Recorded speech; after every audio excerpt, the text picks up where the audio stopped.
Salut à tous, c'est parti pour la découverte de la nouvelle moto signée Triumph, la Trident présentée aujourd'hui. Alors pour commencer, difficile de ne pas parler de design, et d'emblée on comprend que Triumph veut s'attaquer aux actuels ténors du marché des roadsters mid-size. Ça veut dire prendre des parts de marché au MT-07, CB650 et autres Z650, d'autant que c'est bel et bien une 660. Mais encore faut-il que Triumph, plutôt connu pour faire dans le premium, ait réussi à contenir le prix de cette Trident pour la rendre accessible au plus grand nombre, comme on dit.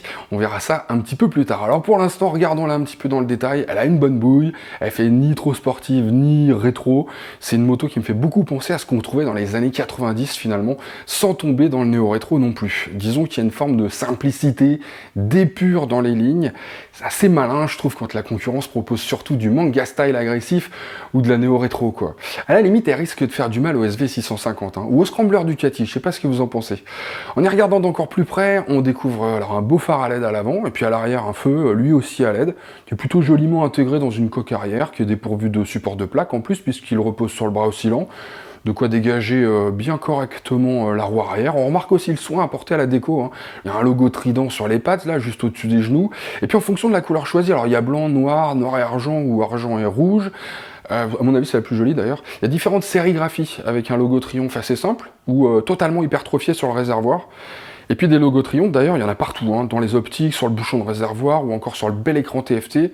Parlons moteur maintenant. Alors je vous l'ai dit, c'est un 660, mais alors attention, il n'a pas grand chose à voir avec celui de la Street Triple S. Alors il n'a pas les mêmes codes de course ni d'alésage, idem pour le coupe-culasse piston, c'est pas la même chose, le vilebrequin, la boîte de vitesse, l'embrayage, tout est nouveau quasiment. Résultat, 81 chevaux à 10 250 tours minute et 64 Nm à 6 250 tours minute, sachant que 90% du couple est dispo entre 3600 et 9750 tours minute. Moi je trouvais déjà que le 3 cylindres de la Street était hyper souple, là c'est un coup à passer le plateau en 6ème quoi. Ça doit reprendre à 15 km/h sans brouter l'histoire.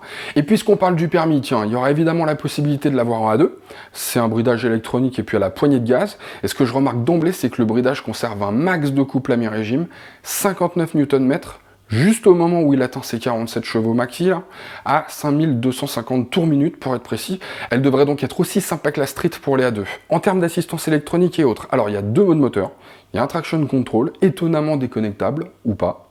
L'ABS, quant à lui, n'est pas déconnectable, mais en revanche, on peut le régler sur deux niveaux d'intervention. Moi, je trouve que ça sent quand même plutôt bon l'histoire, mais j'ai un peu peur pour le prix quand même là. D'autant que la partie cycle n'est pas à la ramasse, même si en optant pour un cadre assis au lieu de l'alu de la Street, la nouvelle petite Triumph prend 20 kg dans les tridents.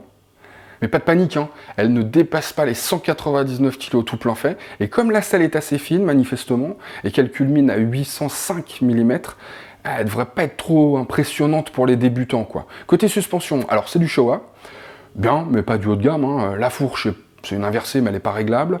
Le mono-amortisseur, il est réglable qu'en précharge. Quant au freinage, alors il y a bien un double disque à l'avant, bien sûr. C'est du Nissin, mais c'est que du 2 pistons. Et puis c'est un simple piston à l'arrière. Bon, ça, c'est assez habituel. En revanche, côté pneus, là, ça sent très bon, puisque c'est des Road 5 de Michelin. Donc ça, c'est plutôt pas mal. Bon, maintenant, reste à savoir le plus important, c'est-à-dire combien elle va coûter, sachant qu'une MT-07 est à 7099 €, une CB650 à 8249 €, par exemple. Et ben, juste entre les deux, puisque Triumph met en vente sa Trident à 7995 € hors option. Sachant qu'on pourra lui ajouter pas mal de trucs assez sympas, comme un shifter ou des poignées chauffantes. Non, je dis ça parce que, comme la commercialisation débute en janvier, les poignées chauffantes, ça peut être utile. Voilà, vous savez tout. À vous de me dire maintenant ce que vous en pensez. Ciao!